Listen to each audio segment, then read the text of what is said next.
Guys চলে এসেছে আমার সেই বান্ধবী বাড়িতে, অনুষ্ঠান ছিল আজকে। কি পুজো ছিল যেন? সত্যনারায়ণ পূজা আর হরিনাম ছিল। হ্যাঁ তাও। তো গাইস দেখো আমি কিন্তু রেডি হয়ে গেছি। এই যে তো কে রেডি করেছে বলো। এই যে আমার মেয়ে রেডি করে দিয়েছে, আর আমি এবার বেরোবো। আমি যাবো আর চলে আসবো, বেশিক্ষণ থাকবো না। তো চলো বাই। তো গাইজ বার হয়ে গেছি, চলে এসেছি মিষ্টির দোকানে আমাদের কেষ্টপুর বাজারে। তো একটু মিষ্টি নিয়ে নেব। অনুষ্ঠানটা হয়ে গেছে বিকালে, তো আমি আসতে পারিনি, আমার বাচ্চাদের এক্সাম ছিল এই জন্য। তো আমি বলেছিলাম যে আমি একটু গিয়ে তোমার সঙ্গে দেখা করে আসবো। তো আমার বান্ধবী বলেছে ঠিক আছে তুমি একটু দেখা করে যেও।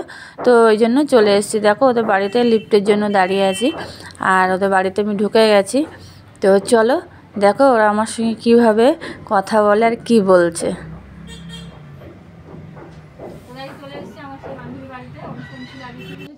সত্যনারায়ণ পূজা আর হরিনাম ছিল। হ্যাঁ তাও হয়ে গেছে। আমি লাস্ট ফিনিশিং আমি এসেছি 9টা 9:30টার মধ্যে, সব পুজো কমপ্লিট হয়ে গেছে। আসতে পারিনি, বাড়িতে বাচ্চাদের পরীক্ষা ছিল এই জন্য। তো এসেছি 1 ঘন্টার মতো বসছি, আর বাড়িতে যাব। তো এই যে তোমরা তো দেখেছো আমার ভিডিওতে, আর এই যে হচ্ছে বাবা মা এসছে, সবাই চলে গেছে, আমি হচ্ছে লাস্ট ফিনিশিং।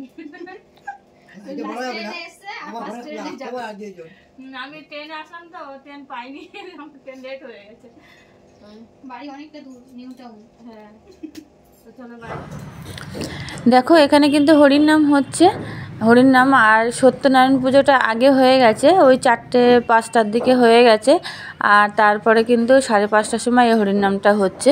তো এই সময় আমি এখানে ছিলাম না, তার জন্য একটু ভিডিও করেছিল, আমাকে বলে তোমাকে দিয়ে দেবো, তুমি দেখো। তো আমি বললাম ঠিক আছে, তো আমাকে দিয়ে দিয়েছে, সেটাও তোমাদেরকে শেয়ার করলাম। দেখো এখানে অনেকেই আছে। একটা অনুষ্ঠান হলে বাড়িতে তো লোককুটুম্ব ভর্তিই থাকে। তো আমি এই সময় ছিলাম না, যাই হোক বাচ্চাদের এক্সাম ছিল এই জন্য। তো এই তো দেখে নিলাম, এতেই অনেক, তোমরাও একটু দেখে নাও। আর এই যে দেখো মিষ্টি দিয়েছে, আর খিচুড়ি সবার জন্য খিচুড়ি করেছিল সেটাই। তো সবাই যারা গেছে তাদের খিচুড়ি দিয়েছিল, তো সেটাই রান্না করেছিল, সেটাই আমাকে দিয়েছে 1 টিফিন ভরে, আর তার সাথে দিয়েছে মিষ্টি। তো তোমাদের কাছে শেয়ার করলাম, কেমন হলো কমেন্টে জানিয়ে। সবাই ভালো থেকো, সুস্থ থেকো।